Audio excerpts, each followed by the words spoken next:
हूँ इस समय हल्द्वानी नैनीताल उत्तराखंड में।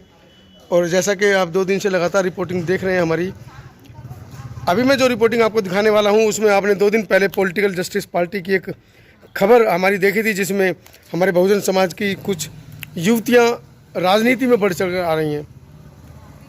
और वो तो फिर भी थोड़ा आप कह सकते हैं कि थोड़ा परिपक्व थी, लेकिन अब मैं आपको एक ऐसी लड़की से मिलवाना चाहता हूँ जिसको देखकर आपको लगेगा कि इतनी छोटी लड़कियाँ भी राजनीति में आने के लिए, हमारे साथ कंधे से कंधा मिलाकर चलने के लिए और बहुजन समाज की तरक्की, उसकी दशा, उसकी दिशा को बदलने के लिए आगे आ रही हैं। मेरे साथ हैं इस समय बहुजन छात्र संघ नैनीताल से, हल्द्वानी से निशा।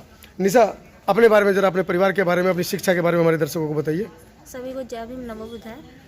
मेरा नाम निशा सिंह है और मैं रुद्रपुर उधम सिंह नगर की बीए 3rd ईयर की छात्रा हूँ और एसबीएस गवर्नमेंट कॉलेज में मैं पढ़ रही हूँ अभी फ़िलहाल में। और यहाँ पे जो रुद्रपुर उधम सिंह नगर की मैं बहुजन छात्र संघ की जिला अध्यक्ष हूँ। और मैं यही, और मेरे फादर जो है एक मजदूरी करते हैं और मेरी मम्मी भी हमारे घर में मतलब गाय पाली जाती है, तो उसका सब कुछ देखना होता है और भैया हैंडल करते हैं फैमिली को। और जैसे मैं बता देना चाहती हूँ कि बहुजन छात्र संघ का यही उद्देश्य है कि अगर एक अमीर का बच्चा एक एजुकेशन लेता है तो वही सेम एजुकेशन एक गरीब का बच्चा भी ले। बहुजन छात्र संघ यही चाहता है कि सेम एजुकेशन, सेम चिकित्सा और रोजगार सभी के लिए आवाज़ उठाना चाहता है बहुजन छात्र संघ। और जैसे भी कॉलेज में ज़्यादातर आपने 2 संगठन सुने, एक ABVP और एक NSUI जी।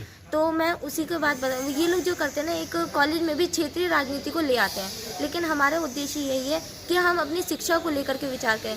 जब तक शिक्षा नहीं होगी तब तक हम कुछ नहीं कर सकते। आपको भी सभी को पता है कि कोविड-19 के दौरान जो है शिक्षा पे काफ़ी ज़्यादा प्रहार हुआ है हमारे बहुजन समाज के लोगों के साथ।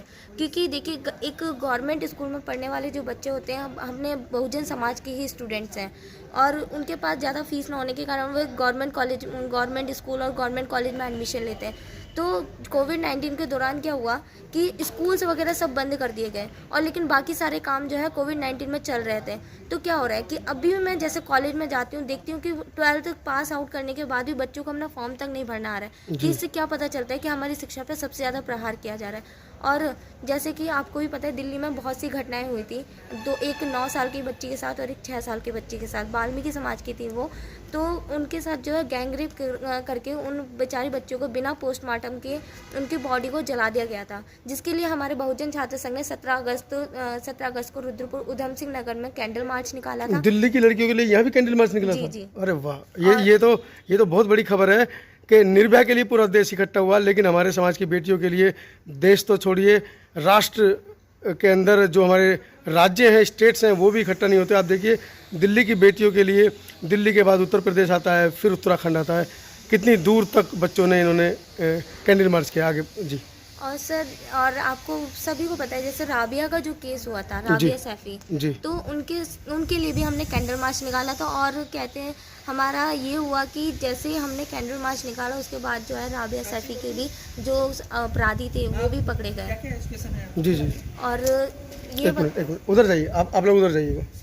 और ये बता देना चाहती हूँ, जैसे कि हमारे कॉलेज में कुछ आपत्तिजनक लोग आते थे कि मतलब लड़कियों के साथ बदतमीजी करना, नशा करके आना। उसके लिए हमने प्रिंसिपल सर को ज्ञापन दिया और जैसे ही हमने सुबह को ज्ञापन दिया और हमें सबसे बड़ी अचीवमेंट ये मिली कि उत्तराखंड के जो शिक्षा अधिकारी हैं धन सिंह रावत जी, उन्होंने शाम को ही नोटिस जारी कर दिया कि बिना ID कार्ड के कॉलेज के अंदर कोई भी नहीं आएगा और यदि कोई ऐसे लोग आते हैं तो उसके लिए जो है सीधे प्रिंसिपल को बर्खास्त किया जाएगा उनके वहाँ से। बहुत बड़ी जीत थी आपके संगठन में किया।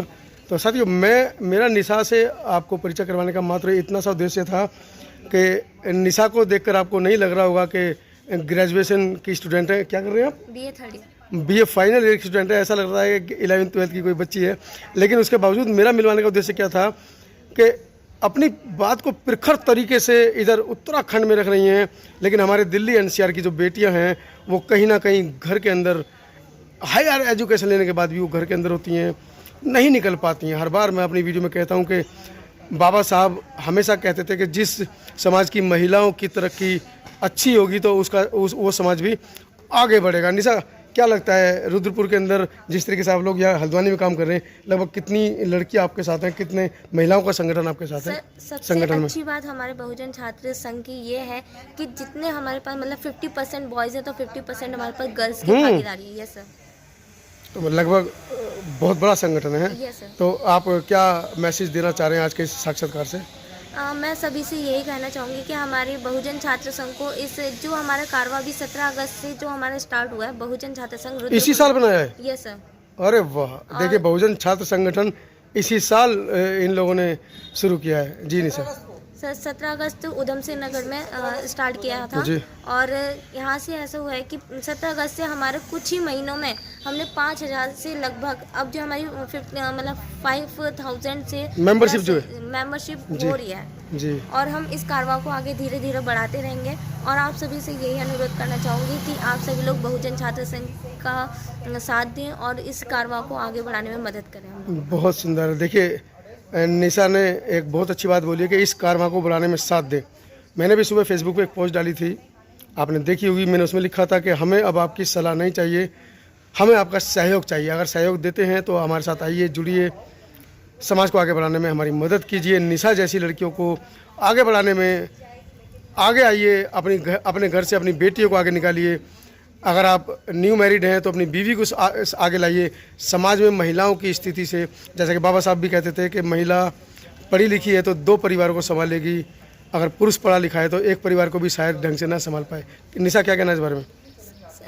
जैसे बाबा साहब ने एक मुहावरा मतलब बाबा साहब का एक वक्तव्य है, है, जी। वक्तव्य है कि शिक्षित बनो, संगठित रहो, संघर्ष करो। शिक्षित तो हम बन रहे हैं आजकल के टाइम में, लेकिन और संगठित भी थोड़े थोड़े खंडों ऐसा हो गया कि हमारे समाज को ही खंडों में बांट दिया जा रहा है जी। और यही हमारी सबसे बड़ी कमी है। लेकिन हमें क्या करना है, संगठित होकर के संघर्ष करना है। और हम ऐसे लोग हैं, बहुजन समाज एक ऐसा समाज है कि हम कलम से क्रांति लिखने का काम करते हैं जी। ना कि बोलने से। हम कलम से क्रांति लिखेंगे। कलम से क्रांति लिखेंगे। डॉक्टर अम्बेडकर ने बिना एक खून की बूंद बहाए इतने बड़े देश को संविधान दिया।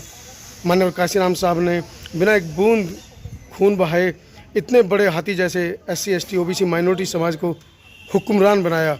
आप भी क्यों नहीं आगे आते हैं? घर में कब तक बैठेंगे? घर में बैठकर यूट्यूब वीडियो कब तक देखेंगे?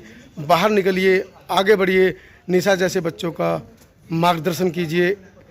और इस वीडियो के बारे में, निशा के वक्तव्य के बारे में आपकी क्या राय है, कमेंट बॉक्स में लिखना ना भूलें, क्योंकि आप लिखेंगे तो निशा तक मैसेज आएगा। और मुझे लगता है कि इस तरह की बेटियां जब आपके प्रोत्साहन से आगे बढ़ेंगी तो कहीं ना कहीं क्रांति बहुत जल्दी बहुजनों के हक में होगी। बहुत बहुत धन्यवाद। मैं हूँ आज उत्तराखंड से, अपने सहयोगी तो कोई है नहीं, मैं अपने खुद ही बना रहा हूँ, मनोज अंतानी, समता आवाज़ TV से। धन्यवाद निशा।